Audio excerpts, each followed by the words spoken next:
It's recording. Is it? Yeah, it is. Your question.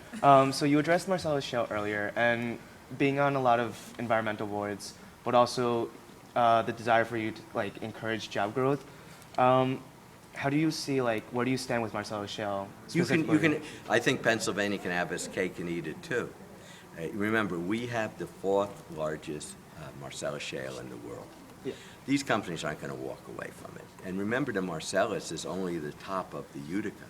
The next shale down is vastly is even 2 to 3 times more lucrative.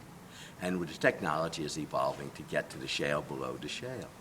So the question in Pennsylvania is Pennsylvania has no tax. We're the only state in the union that doesn't. Mm-hmm. We have now an impact fee that hasn't been approved yet. Now that impact fee gives us $94 million. But with all the needs that everyone mentioned here, we have one of the lower, our impact fee, which is essence a tax. It's called an impact fee because the governor doesn't want to say he did a tax. But it is a tax. But even with that impact fee, you could go up to $300 million or $400 million and be in the middle of states. Do you know that Texas, through its shale operation, which we say we want to be the Texas of the Northeast, the governor says, Texas gives $548 million a year to its universities.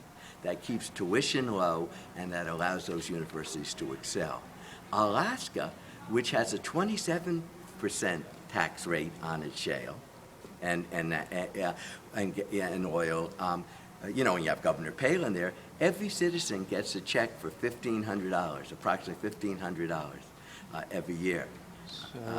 So what I'm saying is you can create the jobs, but you don't have to avoid having the tax. Well, I mean, so you'd say it'd be worth it to create the jobs even with the environmental risks? No, the environmental risk, what you do in Pennsylvania, and what those of us are trying to do is say, up the tax and put that for environmental protection.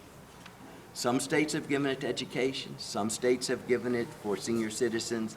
Those of us in Pennsylvania, since Growing Greener, all our environmental funds are almost at zero. We want to have a higher tax and give more money to the protection of the environment. So you create jobs, you increase the tax on, and they're not walking away, and you also protect the environment. Okay.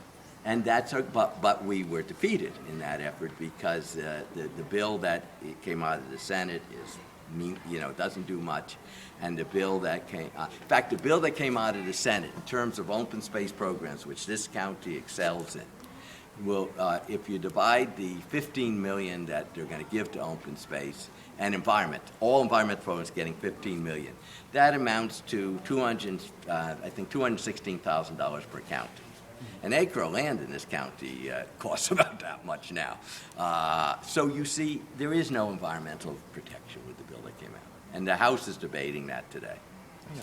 So how you vote makes a difference. And you have to ask those questions, whether it be the environment or any other question. So it's not going to be protected. It's going to, but there's also, if you go for a moratorium, the difficulty is you destroy jobs in an era where we need the jobs. So you try to get a middle back. Yes, sir. This is kind of a digression from the topic right now, but in your speech